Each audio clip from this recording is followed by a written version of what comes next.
Pouco, pouco importa se jogamos bem ou mal. Queremos é levar a taça para o nosso Portugal. Ei, ei, ei. Boa tarde, Sr. Christian. Wait, what time is it? I don't know. What time is it, buddy? Fucking Portugal time, buddy. Fucking game, buddy. These are the fucking podcasts I get up for, man. Oh, These are the ones that I am pumped up for. Woo! What a day. What a game, Christian. This is Portugal. This is the fucking seleção that we dream about. And we've been complaining about and preaching about. Oh my God, man. Oh. This is it, man. This is the seleção that we have been waiting to see. We have arrived. Fuck yeah. Finally. Até que enfim. Wow. Tio, as much as we shit on the guy, as much as we harp on him, as many Tio Fernando roasts have been on this show, as much as Adam loves to troll the guy with that picture, when he gets it right, we gotta give him praise. We gotta give him praise, man. Tio Fernando got it right today. Bro, he got it so right that I was actually, believe it or not, on Google looking for a clown hat for me to rock today. Because I got it completely wrong today. I was completely cutting down his starting 11. And you know what? I love being wrong in these situations. I will be wrong every 100%. Time. I will have egg on my face every single time if this is the end result, man. Good on Fernando. Like you said, we harped on him and harped on him and harped on him. But today, home fucking run. Unbelievable. Home run. Another guy who often joins in on the Fernando Santos roast is our good buddy and very loyal Tututuga fan. Richie Freire is going to join us here live to get his thoughts on the game today. Richie, are you with us, buddy? Unmute him there, Adam. It's his. See if you can unmute yourself. Check. What's up, boys? There he is, man. The one and only Richie. You know what? He has the best last name I fucking know. Boys. That's a great last name, buddy. 100%. Yeah, I was so pumped with the game. Tututuga, the Everything Portuguese Soccer podcast, guys. I'm Mitch Freire. I'm Christian Freire. And joining us today, Richie Freire as well. Guys, this was a big day, a big game. Portugal, nos quartos. And it was the Swiss that we had to contend with. And we talked a lot before this game. There was a lot of mixed feelings going into this game today against the Swiss. We're talking about a Swiss team who did very well in their group, okay? Only lost 1-0 to Brazil, okay? Had a very good game against the Serbs to get them through. Tough Serbian team. It's Serbian team that knocked us out. Team that knocked us out, right? Yeah. We're also talking about a Swiss team that at the Euro took out France in penalty shots and took Spain to penalty shots and only lost to Spain in the quarterfinals of the last Euro. And only conceded 2 goals in the last 10 games. Only conceded 2 goals in the last 10 games. In the Nations League more recently, beat Portugal 1-0, beat Spain 2-1. Arguably, Portugal had one of the tougher tests going into this round of 16. Correct me if I'm wrong, Richie. Are you not there with me that this was not an easy cake? This was not a cakewalk. This was a difficult Swiss team that we were facing today. 100%, man. All merit to Switzerland prior to this game. They played well. They played tight. They played organized. I mean, mind you, they held Brazil to 1-0. They didn't get a shot on net, but man, they were organized. They were tough, and against Serbia, they had a will to win, and that's what kind of scared us. 100%. This was not going to be an easy game today. Yeah. This was not going to be no Argentina, Australia. No. Although Australia put up a bigger fight, though. Or Brazil, Korea. Oh, yeah. So let's get right into the big controversy leading up to this game. What stole the spotlight at the end of Portugal-Korea, or towards the end of Portugal-Korea. Cristiano Ronaldo got subbed off. As he comes off, while he's giving the captain's armband to Pep, you can very clearly see him mouth the words, "Foda-se, ele tá com pressa para me tirar, caralho." And he puts the armband on Pep. He then goes on to get into a little bit of a spat with a Korean player who's telling him to hurry up and get off the field. Now, the controversy here starts. Obviously, Ronaldo shouldn't be saying that, but the controversy really starts after the game. When he was questioned about it, he basically kind of ignored it altogether and actually said, no, there was nothing about that. I was just talking about the Korean player. Where once you review the times, the video and the timing, you can clearly see that there's two very different incidents. One of which Fernando Santos wasn't even aware of, because when he was asked about it, he didn't even know that there was a video of Ronaldo kind of saying that to Pep as he gave him the armband.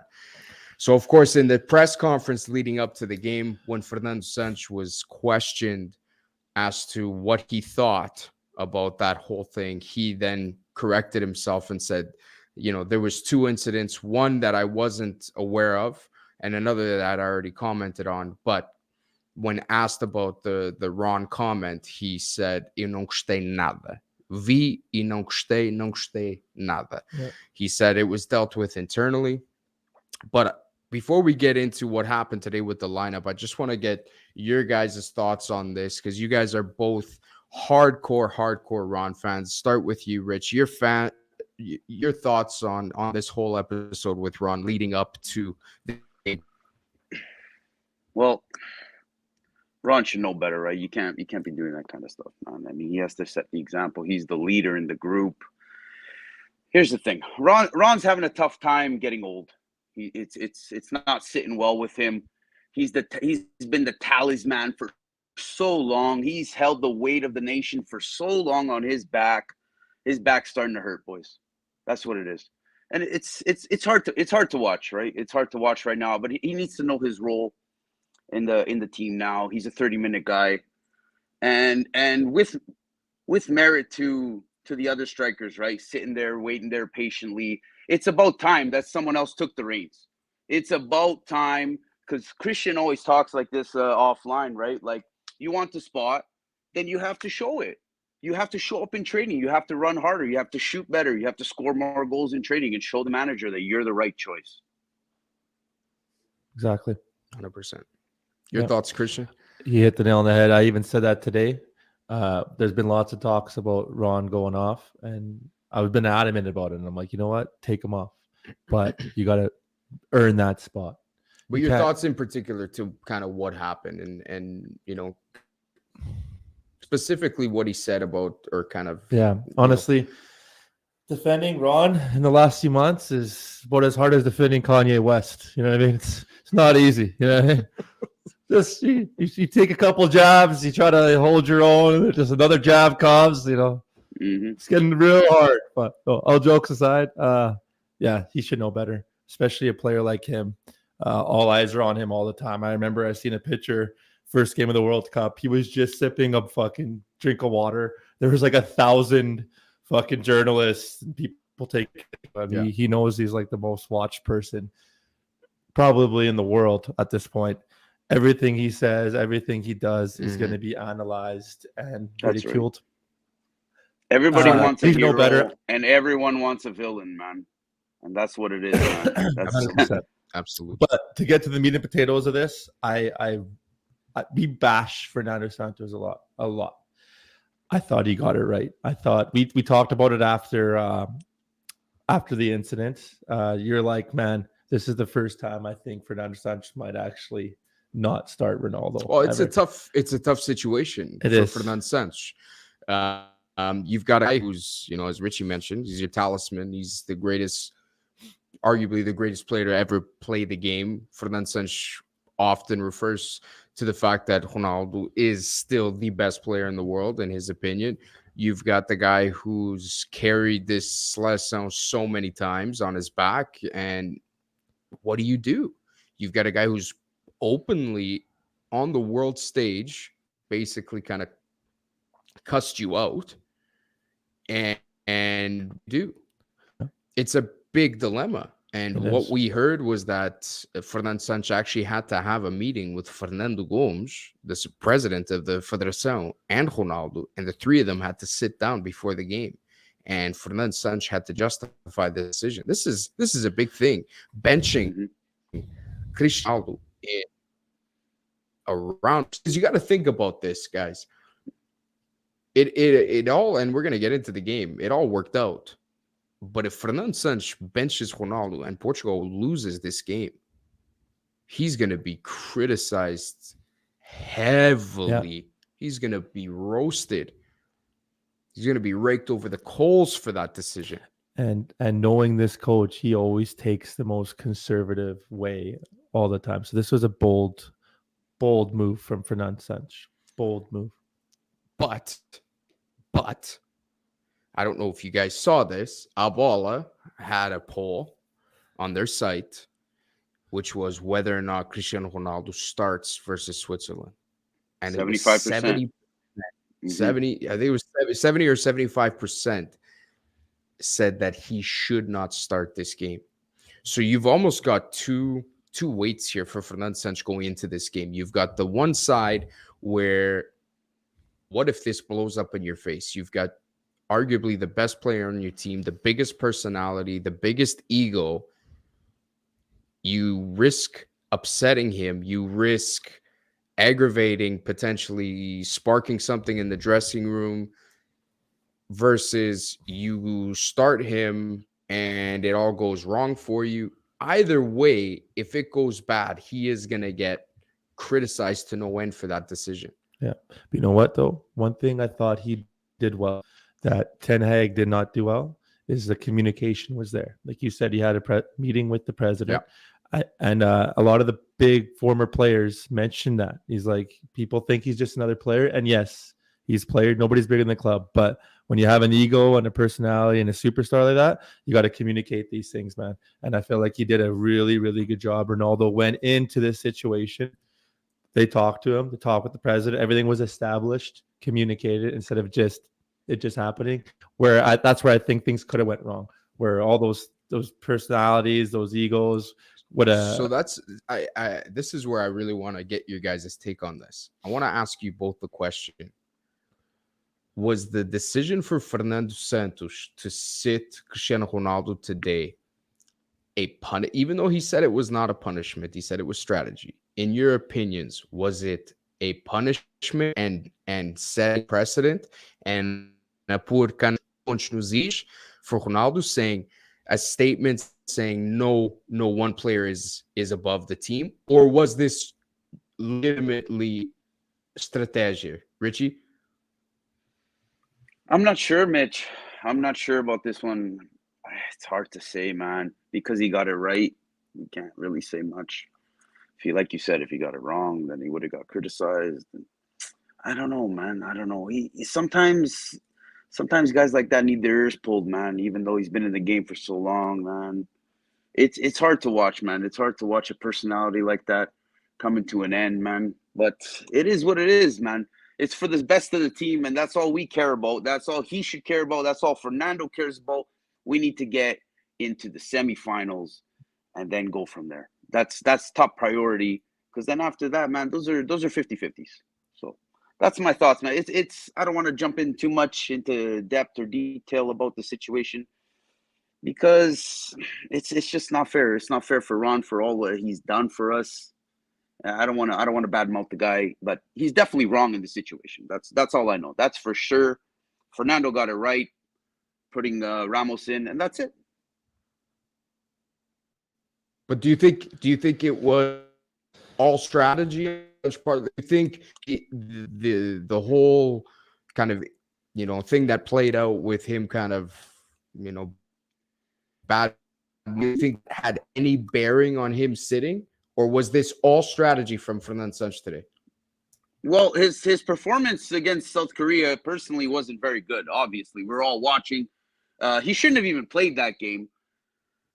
Strategy, yeah, absolutely, man. You need fresh legs in there, man. If things aren't working with your striker, you need fresh legs. Andres Silva came in South Korea. He showed us he's not the guy. He doesn't cut it, right? Ramos, he's been waiting. He got an assist in the first game when he came on, right? So, good for him. Good for him. Strategy, sure. I could see. I can lean more towards that. But I also, like I said, I can also see that it is punishment. He deserves the punishment. He deserves to sit. But he came on, he did his thing, and we move on, my friend. Like they say in Portuguese, from puxão de orelhas, for sure. I think, I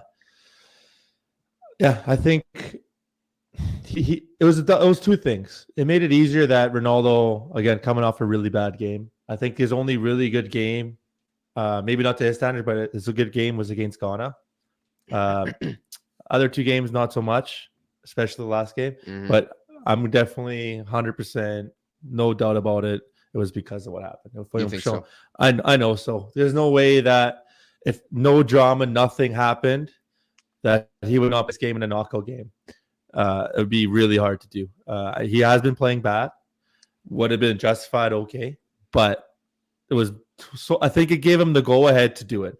Even if he wanted to, and it was strategy for it, I think it would have been too big of a fucking mountain to go. But I just think after those comments, it just gave him the go ahead. But bad Christian, plus all that stuff. But Christian, strategy wise, though, we're not dumping balls in the box for him. We're not. We haven't been doing that. We haven't been doing that for a long time, man. All these games, man. We're barely. Only today we started seeing slip in balls from in behind and stuff, right? Like we're not playing for his style. His direct style is just, it's not working. Ramos more indirect, like drop deeper, and then he links up play right now better. He's fresh legs. He's excited, and God bless him. God bless him, and then he scored a hat trick today, right? Yeah. What a performance! What a performance! And it's not easy. I know we're gonna dive into it. It's not easy. Yeah. Like nobody's really talking about this. Yeah, he had a good game, but how for a regular Joe or a young player coming in to come in over Ronaldo and score a hat trick. And not only that, his first goal was a fucking banger. And funny stat, he's got more knockout goals than Messi, Neymar, and Ronaldo in the World Cup. That's a statement right there. In one game. One game. So to that point, guys, Fernando Santos makes the big call. And just so you guys know, my thoughts on it are that Fernando Santos probably had this idea for a really long time. I think Fernando Santos has been seeing what we've all been seeing for a long time, which is the seleção has been starting to gel a little bit better without Ron on the field. And we've talked about that a lot. And I think that little spat, that little episode just gave him, like you said, if anything, the excuse to say, you know what, I'm going to do it. And to Richie's point, the bad performance, I think it was kind of a little bit of everything. There was the bad performance against South Korea, the bit of, mal comportamento on his end, and then, the fact that he probably really just feels and sees. I mean, he's training with these guys day in and day out, man. He's got eyes on his. Ele tem olhos na cara. I say it all the time, man. He can see that the seleção is more than likely playing a little bit better, gelling a little bit better without Ronaldo on the field. So, I mean, I think if anything, this was the excuse he needed and the opportunity to deploy a team without Ron, without having the massive scrutiny. There was actually a reason behind it. It wasn't he's sitting him because he's not playing well. It was there was a reason to do it. Yeah. So another thing. So obviously he's the big name, all eyes on him being left out. But there was another big player left out, and it was João Cancelo. And we talked a lot about João Cancelo being the best right and left back in the world. Big player for this seleção. And that was another player he sat. Ronaldo's obviously, we all know, everybody's talking about it, and we know why. Yeah, of course. But he not only sat him, but he sat João Cancelo. What's your opinion on that? So So I was gonna just jump into this. So the lineup selection. Let's go through the lineup, and then we'll get everyone's thoughts on the selection as a whole. Of course, Diogo Costa, Rafael Guerreiro, like you said, getting the start at left back. Um, you can't really say over Cancelo, because Cancelo is not usually the left back choice. Okay. We're saying over Cancelo because Dalot was so convincing in the last game that he was almost an undisputed starter at right back. And that's why, Dalot has slotted just as the number one choice at right back. So now it's like, what do you do with Cancelo? Cancelo can play at left back. He played at left back versus South Korea. Is that where you play him? I mean, he's such an amazing, gifted player, too, right?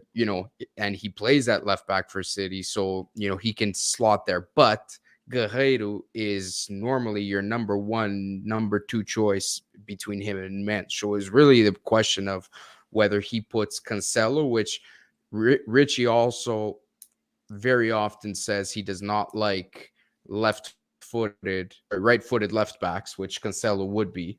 So the question was, were you going to go with Guerreiro or Cancelo at that left back position? Richie, your thoughts on his choice? It was bold. Just the reason is because we know what Cancelo can do, man. But when you dive deep into it, and we were talking about this today, when he's playing at City, man, and they got Kyle Walker as a shutdown RB, he doesn't have to defend as much, man. And that team holds possession so much, man. You start thinking maybe he's not such a two-way player like we think he is. What can I say about Cancelo? His performance this World Cup has been subpar. It's not been good at all. So I could definitely see the justification. And Portugal does lack left footers on the field, right? So adding Guerreiro doesn't hurt. He's got a lot of experience too. Personally, I prefer Cancelo, don't get me wrong here. But when a guy's out of form, he's got to sit. Simple as that. Yep. Yeah, you know what? Like I said, I was looking for a clown hat today because I got it completely wrong. Yeah. I was like bad. I was not liking the Guerreiro start. But to be fair, we talked about it a lot. Last time he played, he looked a little slow. I think we can all agree with it. Guerreiro did. Yeah, we could all agree he looked a little bit off. So I was mostly judging that off that performance. But he looked much better today, man. He looked quicker. He looked adamant. He looked more assertive. He even scored a goal, man. He was awesome, man. Definitely egg on my face with that pick. I mean, in the end, in hindsight, awesome pick. First choice, probably not, just because how good João Cancelo is, man. Like it's hard to sit these elite players. Yeah. But I mean, good on. Like I said, we like to hate on Fernando a lot. We have, trust me, we have. But man, we gotta praise it when he deserves it. That's and he fucking nailed it today. So the other big choice is he brought Otávio back into the squad today. William Carvalho sitting in as a classic kind of trinco holding midfield. Bernardo Silva, Bruno Fernandes, João Felix, and of course the big one, the star of the show today, Gonçalo Ramos, took Ron's position up front. So we started off the game, guys.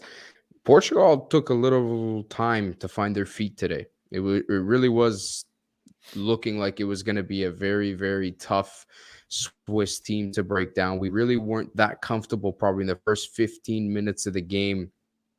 Really, we're kind of having a hard time finding our feet in this game. And then it was Gonçalo Ramos who broke the deadlock with an unbelievable finish. Left foot, ridiculous angle, catches Sommer out. Guys, your thoughts? And I'm going to start with Christian this time because Richie, I already know he's a Benfiquista. He's like me. We know Ramos. We love Ramos. We knew this guy would come to the show when called upon. But Christian, your thoughts on Gonçalo Ramos' goal today?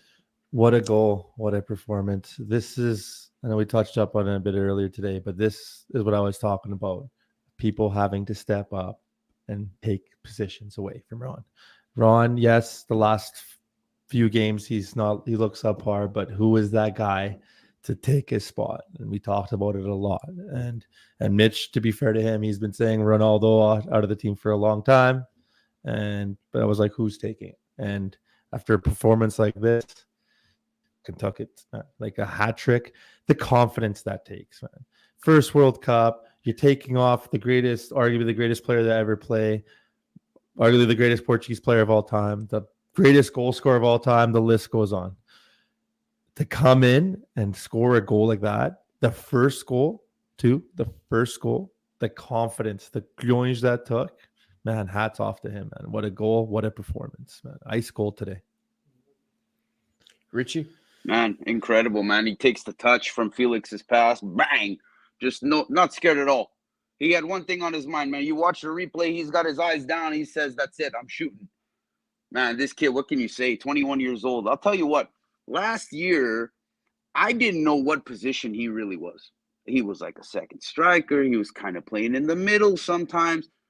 It was kind of awkward. We didn't know what kind of player we had, especially in the shadow of Darwin Núñez.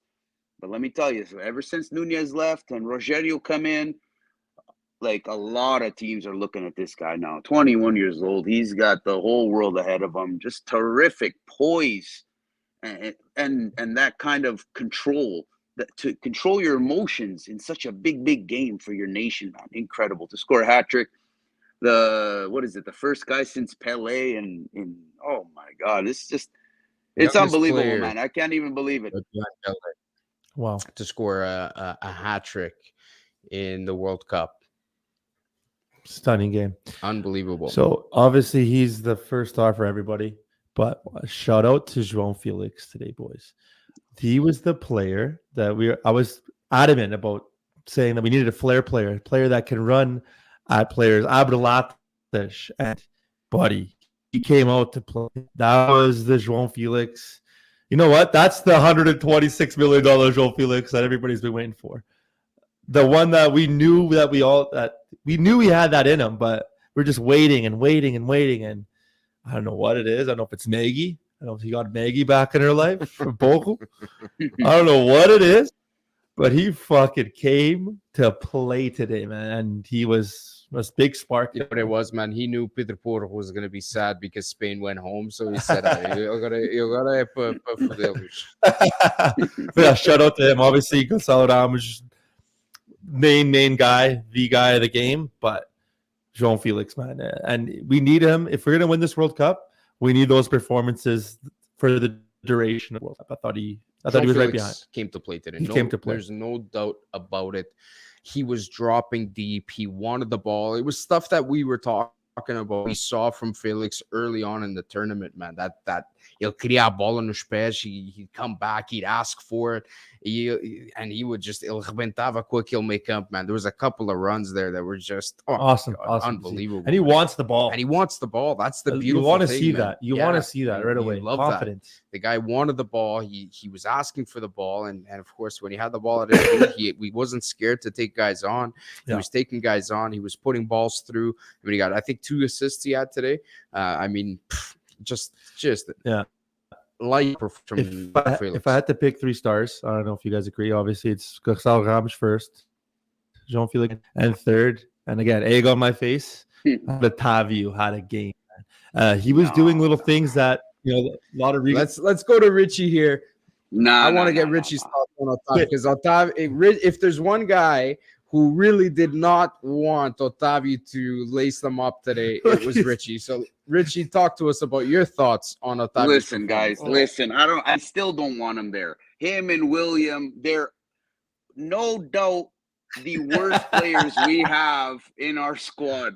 Okay? Yeah, I get it. Otávio's got a lot of grit, and William's got a good sense of the game and whatnot. But these guys, it's incredible how they see the field in the starting 11 with the talent we have. Vitinha, Nunes, Neves, everybody in the middle there, and these 2 are starting. This is bullshit, bro. These guys don't deserve to be in the starting 11. Yeah, they got it right today. That's fine. They got it right today. Everything went well. Nobody played bad. I'm not going to criticize anybody here. But generally speaking, those 2, I don't know, man. They're just not high caliber enough for our team. Our team is full of horsepower and young kids that want to fly, man. And you got these guys. Not my favorite. I still don't think he should have started. They played fine. They played well. Good for them. Good for them. Yeah. Even Will. Yeah, I agree with him. But specifically on this game, I even thought William at 6 is way better. William at 8. And I think the way he dropped back and played between the defenders today, it helped his game a little bit more. And then Otavio, man. The reason why I'm saying Otavio, he was doing things that, people don't really understand the game, wouldn't really notice. Maybe just the average fan, he would go unseen. But I was watching it here with Mitch and Cidadão. And man, I was telling him, at one point he's on the right corner of the field. Next moment he's defending on the left corner of the field. He was all over. His work rate was through the roof. And a player like that, I mean, if he keeps it up, it's going to be hard to take him out. If you heat mapped Otavio, it would be ridiculous. The ground that he covers in a game. Yeah. It's like you say, it's a lot of the off the ball. He's actually, in my opinion, and I know where Richie's going with this, but it really all depends. He's not the most talented guy in our midfield, lot, but it's what he does during a game that can sometimes facilitate and unlock a guy like João Felix. It's that winning aquelas segundas bolas, no meio campo, that sometimes unlocks the ability for João Felix to get free. Yeah. It's the little things that he does sometimes off the ball. And then I think he's a very good playmaker. I really do. He's got a great touch. He's got great distribution of the ball. He's got good ball management. I actually really like Otavio in this team. As much as I think other players out there could do the job, I think Fernando Santos sees something in him, and I think today he was. I agree with you. He's one of my stars. If I had to pick 3 stars, he's up there with Felix and Ramos today. And another thing that he does that goes unseen, he has a little bit of grit, and he's a little bit of pest. So if you break down Portugal's team, other than Pep, who do we have that's gritty and goes in there and gets in their face and sticks up for the guys? Ruben Dias a little bit. He's strong. He's big physique, all that, but he's still very calm, genuine, well-composed guy. Yeah. I mean, he's building into that role. You see a little bit of it, but I mean, I think Pep has always been our main guy. Other than that, Bernardo's not that guy. João Felix not that guy.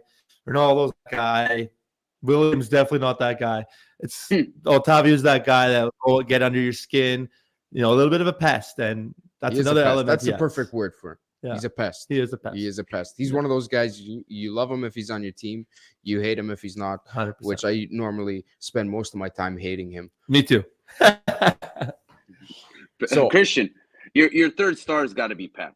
I mean, 39 years old with the game winner. Come on. I mean, what are you talking about? No, he's up for, man. Come on. 100%. Otavio was good, but Pep, you're right, Richie. Right. Pep stepping up, 39 years old. I mean, can we talk about the vertical for a second that Pep gets on his goal?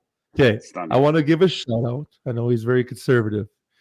To the Senor Adão for the biggest snipe I have ever seen. Definitely of this year. It was, you guys had to be there. Mitch can vouch for me. Just before that corner, he manifested the whole thing. I don't know. He had a vision. I don't know if he did some voodoo shit. He was watching the Ghanaian witch guy, Googling him and shit and doing some remedies. I don't know what the hell he did. Some Papa Shango shit. Dancing. But I'm telling you, and he's my witness, before the corner happened, he was like, look at Pep. Look at that shiny head. Look at that fucking shiny head. He's going to fucking score a header. Look at that shiny head. Oh, he's going to do it. And then right after he said that, whipped it across, and man, his vertical. Wow. 39. Bangs it. And then we just ran right to Cidadão, and we just cheered together. What a fucking call by Cidadão, and what a goal, man. It was big, man. And we didn't know how things were going to shape up in the second half. Whether we were going to let the Swiss back in the game, whether or not Portugal was going to let off the gas and sit back. But thank God, win, and it was right back at it. Right away, Dalot with the ball in to Ramos, bang. Yeah. 3-0. It was perfect. And this is what the Seleção has been missing. It's that killer instinct after a 1 or 2 goal lead to continue on and para matar o jogo and go for the neck and kill the game. And that is what the Seleção did today. And thank God we did it. That's really one of the things when we talk a lot of times about the Seleção, what we're missing. It's that killer instinct. After the first or second goal, we have the tendency to lose that intensity in the game. And we were even talking about it today because we did drop a little bit in intensity after Ramos scored that first goal. We were talking about it, like, man, we got to get back on the ball. We need to find our feet again. And finally today we did that. We didn't sit back. We went for the kill, man. Yeah, like Danny Ferdinand says, they didn't take their foot off. Right. And you know what? That's another thing that they learned today. And we talked about it going back to what's it called? The Serbia game that we lost. Scored an early goal. Mm-hmm. We're like, okay, this is enough to win. Right. Let's sit back and hold the lead. And that's the Fernando Santos special. Forever, man. He even said, oh, I'm good with if we win 1-0 or we play ugly soccer the whole time, I'm okay with it. But finally, I think he learned his lesson because they just kept going and going and going and going. And it was beautiful to see. And man, going back to one of our first World Cup podcasts was the Ghana game. And we won that game 3-2. But if you go back to that podcast, you've seen we were not happy. It was like we lost. Yeah. If our energy, the whole thing was just off. And it was because we knew we had this kind of game in us. And I mentioned it. I was like, we have another gear. We're here to win the World Cup. We're not here to go as far as we can. We're here to win the World Cup. And if you continue to play like that, we're not going to win the World Cup. And this was the Portugal we expected, and we knew we had. And everybody looking at our lineup we would have. And we finally showed up today. It was beautiful to see. It was. And then 55th minute, Rafael Guerreiro made it 4-0. Then we conceded one kick. Richie, walk us through that. What went wrong on that corner kick, man? What happened? I'll tell you what happened on that corner kick, my friend. The exact same thing against South Korea. When a near post header isn't dealt with properly and it gets flicked on or not dealt with, bang. It's exactly the same scenario. Exactly the same scenario. Set pieces are absolutely critical in the World Cup. In any tournament, in any game, domestic, Champions League, anything, man.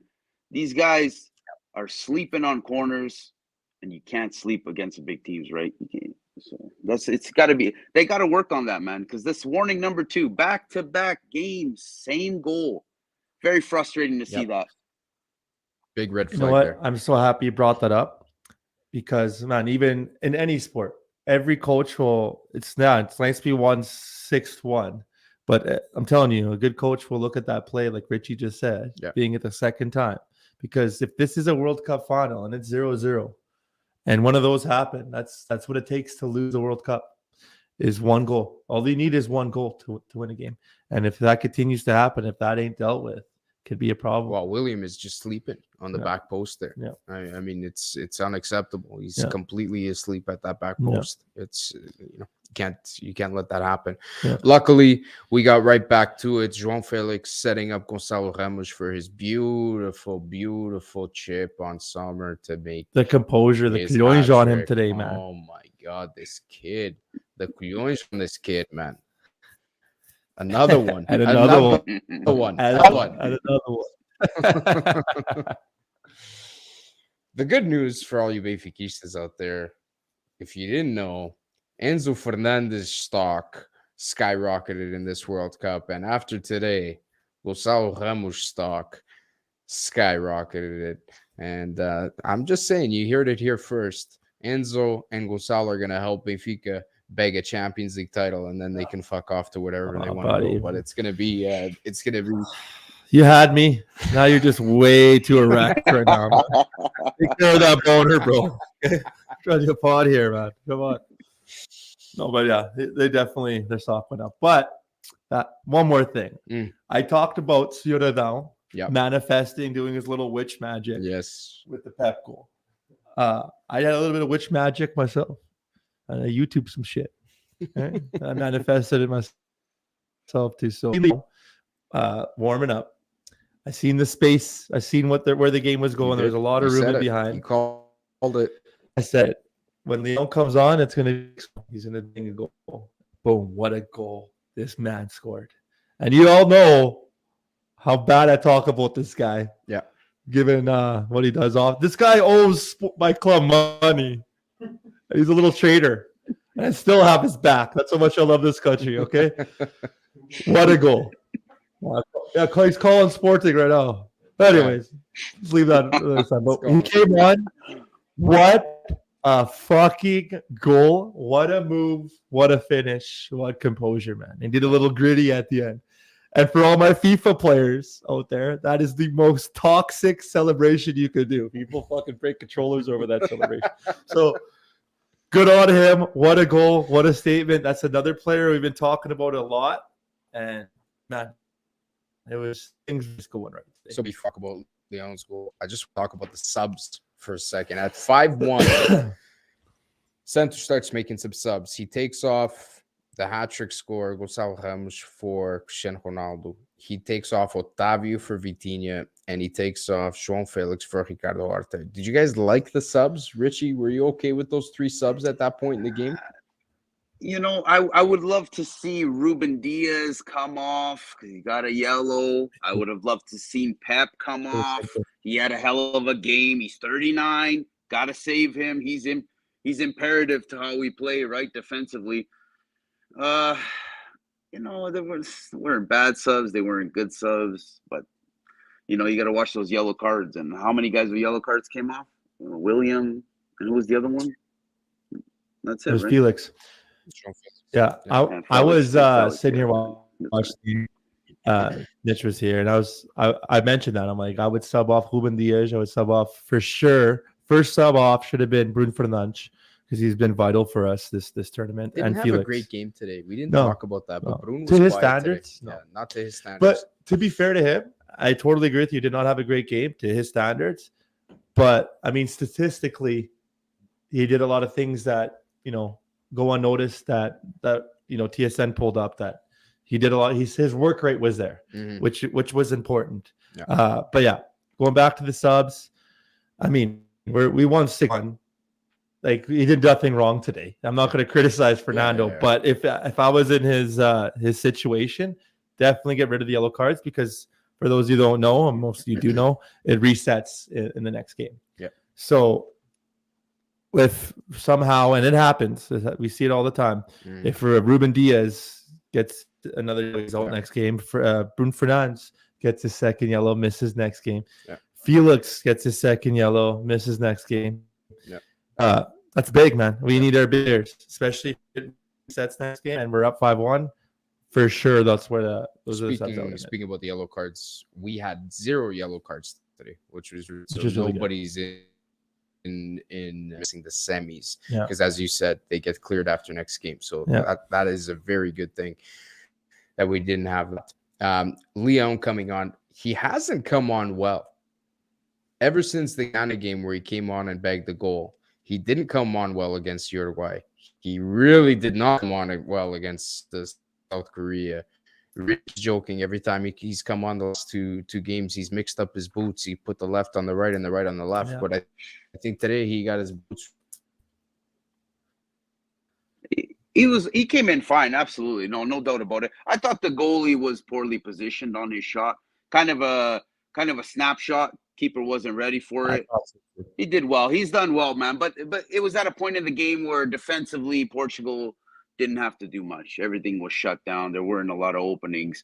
So I don't want to give him too much credit, because he has a lot of libertad. He has a lot of freedom when he plays for Milan on the left side. I'm not sure how much defensive work the coach is asking of him at Milan.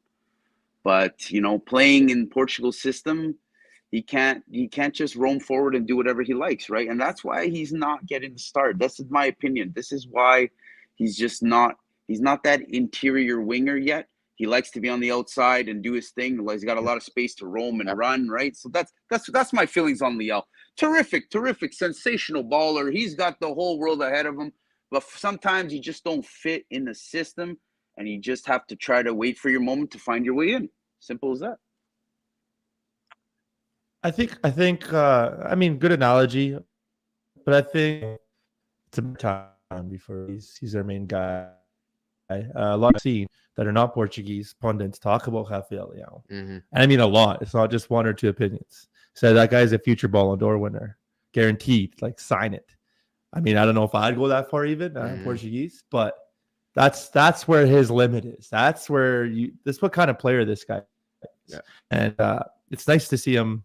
I mean, besides all the shit outside the field, it's nice to see him do well, because we're gonna need him. Yeah. And one thing, I don't know if you guys looked into this. I mentioned it to Mitch today. Portugal, for the next 3 or 4 tournaments, we're fucking set, boys. We have Nuno Mendes young. We have Antonio Silva young. Dalot young. Vitinha young. Matheus Nunes young. Ramos young. Rafael young. I mean, I could keep going on and on and on. It's beautiful, man. And if we do not win a World Cup in our lifetime, man, I want to be real sad. Sooner don't just put up the banner. Hashtag Free Portugal's Youth. 100%. Okay, guys. Let's look forward to the game against Morocco. Saturday morning, we saw what Morocco did against Spain. I don't know if you guys had a chance to watch the game. Morocco played a very, very tight, deep midfield block that Spain just could not break down. Morocco is not an easy team to beat. They've got fast fullbacks that like to get forward and hit you on the counter. They've got very good players. They've got a very inspired team. The goalie is God right now, guys, the Moroccan people. Guys, what are your thoughts? What do we need to do? Changes. Does Portugal keep the lineup? We switch anything up?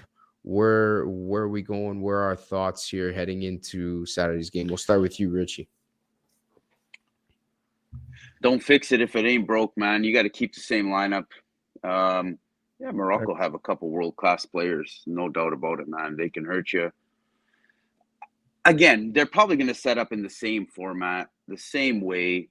It's unfortunate that Spain couldn't get through, but that's, and we've seen that in Portugal early on where we play possession base and we just couldn't find a way through.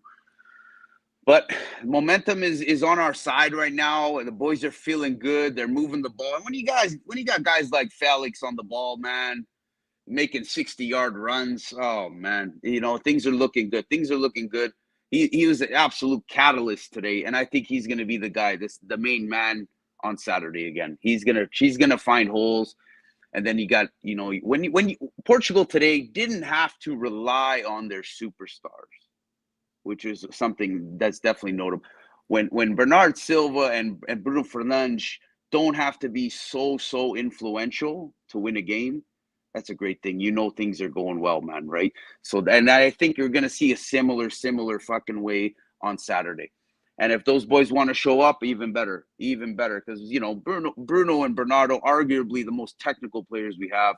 And then you got that flair with Felix, man. I think Morocco's in trouble on Saturday. I'm not going to lie. I think they're in trouble. I feel better about the Morocco game than I did against Switzerland because there was a lot of unknowns. But now that we've unlocked, now that we've found a way to find the target, find the net, create chances, put balls in behind, had some width with our fullbacks today. There were so many avenues of chance creation today that it makes me feel a lot safer for Saturday morning. That's my take.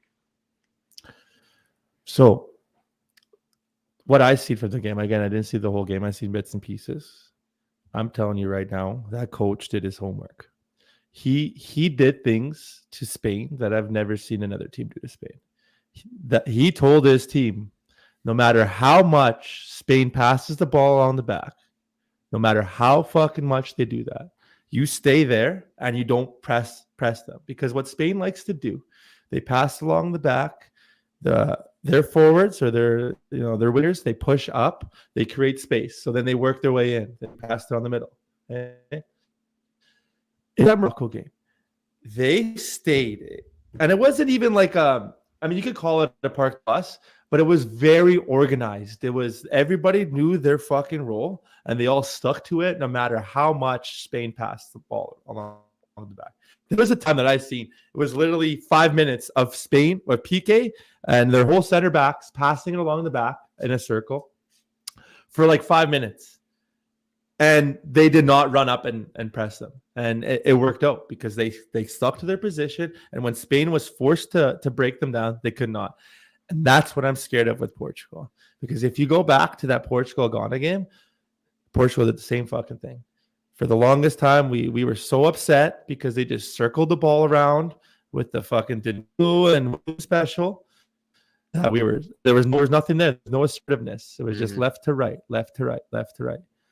If this Portugal comes out, I'm with Rich. I think we can do really, really well. We can have another historic result.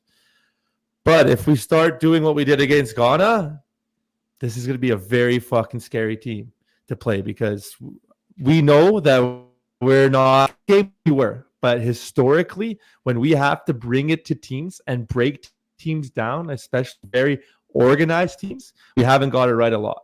So it depends what Portugal comes out. If it's this Portugal and they're more assertive and we have the Felix that we did, because I'm telling you right now, correct me if I'm wrong, but I personally think the most important player that game is going to be João Felix, because we need somebody to abrir o jogo, a little bit of a flair player, excuse me. Because if we have stagnant ball movers from left to right, we're not going to break these guys down. Yeah. So that's my thoughts on that. I agree. I don't think Portugal's going to have a really hard time breaking Morocco down if we play and utilize a lot of the same tactics that we did today. And you touched on it. Some of that key, it's not so much the ball movement, it's more of that individual unlock and who can take on a player and kind of break that block. That block is, like you said, it's a very stagnant block. So passing is one thing. You need to be able to take someone on and break through that block, and then that's when you can start to unlock them. The other player who I think is going to really make a difference for us in this, because he's a very different type of number 9. He's very dynamic. Like Richie said, he likes to drop back. He really makes it very difficult for a deep midfield block, kind of like Morocco, to defend, because he's dynamic. He's not just static. He won't just stay in one pocket. He's going to move. And when he moves, it's going to create havoc at the back. They don't know whether to go with him. Do you man mark him? Do you zone mark him? It create us, and he can really help to unlock some of the magic from a Felix and whatnot. I brought up a stat last podcast that was against Uruguay. We had one shot in the box on net. That was from João Felix in the game against Uruguay. Do you know how many shots on net that we had inside the 18-yard box today? 11. It's a big difference. And that is a lot of João Felix. It's a lot of Gonçalo Ramos, and what those guys do and the way they play. It really makes a big, big, big difference. Yeah, and they were more assertive, man. They were running at them. And we talked so many times how important that is. Buddy, possession is a thing of the past. Before, when Spain was dominant, when they won the World Cup, it was everything, man. But now it's meaningless. You can pass the ball and keep possession left to right. It's not going to do much. Teams are very knowledgeable. Teams like Morocco in the past, they couldn't dream of getting this far. But now every single team, they have all the tactics. They have all the technology. It's not going to be easy, man. It's not. And again, another thing that I think is going to be important against this Morocco game, This is a game that I know Richie brought it up earlier, that Ronaldo was not getting in crosses and all that. Mm-hmm. Again, I'm starting Ramos next game. I'm not saying he's starting. I'm just saying this kind of game, mark words, the most important players is Abrelates, is going to be João Felix. Obviously, our poacher always has to be important. And our wing backs. I'm telling you, they're going to have a game because there's going to be no room in the middle today. I guarantee, not today, against this Morocco team. They're so stagnant. That's what they did to Spain. They're going to push us to the outside. And Allah, Guerreiro have to have a game. And even coming off the bench, Rafael Leão is going to be big too. Okay. All right, guys. Final thoughts. This big game today for Portugal. It's the seleção that we've been waiting to see. I'll hand it over to Richie. Final thoughts before we sign off. I'm very proud of the performance today, man. We look like a totally different team, man. A team that's full of confidence, a team full of ideas, full of chance generation, just moving the ball well, left and right. And then guys taking the space when they need to, right? Like Felix, right? He instead of just, getting the ball, receiving and dishing it right away, he's like, oh, yeah, you just gave me 3 yards. Well, let me exploit that, And then bang, now there's a new hole. Bang, there's a new hole, right? And then you open them up. And that's what's going to happen to Morocco. They're gonna have to eventually loosen up, especially if we score. Then they'll loosen up. If they want to play, if they want to sit back and wait, that's fine. But that means we're gonna have the advantage. We're gonna have the advantage. We're gonna be on the front end of things, and that's where we want to be. That's where we want to be, and that's my thoughts for Saturday. I think we're gonna take it to them, and that's it, man. Força Portugal, caralho. Awesome. 100%. And the confidence, keep it up, man, because confidence is so important. Felix had it. Definitely Gonçalo Ramos had it. And we just got to bring the same energy to Saturday. And, man, I think we're going to win that game. I don't want to get ahead of myself. One jogo at a time. It's going to be very tough. We broke it down a little bit. I think we're going to win this weekend. And it'll be one game away from the World Cup, man. It's going to be beautiful. Guys, this was a big game today. It was, I keep saying it, but this was the seleção that we've all known is out there. It was a possibility. We were capable of producing a performance like this. We knew we had the talent to do it. And we were talking about an article that we had read about how Portugal hadn't peaked yet. And I think we've reached our peak. I mean, this is what we can come to expect from the seleção. And I'm going to go out there and I'm going to say, in my opinion, we were the most impressive team throughout the round of 16 out of all the games. Even comparing ourselves to Brazil, I thought we were more impressive today than Brazil against Korea. Wow. That's my opinion. Maybe I'm biased, but I think there was I think number one, the Swiss are better than South Korea. And I think the way that Portugal just completely dominated today, and not only that, guys, I'm gonna say a word here that I think is key, and that is depth. This team has a ridiculous amount of depth that with 5 subs, if something is not working, we have enough depth that we can turn a game on a dime, and we can turn a game around very quickly with the dangerous players that we have on the bench, regardless of who Fernando Santos decides to start the game with. So I think the depth is going to be key to take us deeper into this tournament. And man, if we beat Morocco, we're going to have to play the winners of England, France. So it's going to be a very, very difficult semifinal. But first, let's get through Mohawks. Before we sign off, guys, some quick stats. You guys know I love my stats that I want to touch on today. Gonçalo Ramos joins a list of players to bag hat-tricks at the World Cup. Of course, Eusebio did it in 66 against North Korea. Pauleta did it in 2002 against Poland. Ronaldo did it in 2014 against Spain. And now Ramos this year against the Swiss, joining that group of players. This was the first time that Portugal has actually won a knockout stage game in 90 minutes since 2006, when we beat the Netherlands 1-0 in the round of 16. So crazy stat there. also the first time that we've ever scored 6 goals in a round of 16 game, and the first time that we've scored 5 or more goals since we beat North Korea in the quarterfinal of the 66 World Cup, where Eusebio bagged 4 goals. So some interesting stats there. Great to see the seleção performing at this level, guys.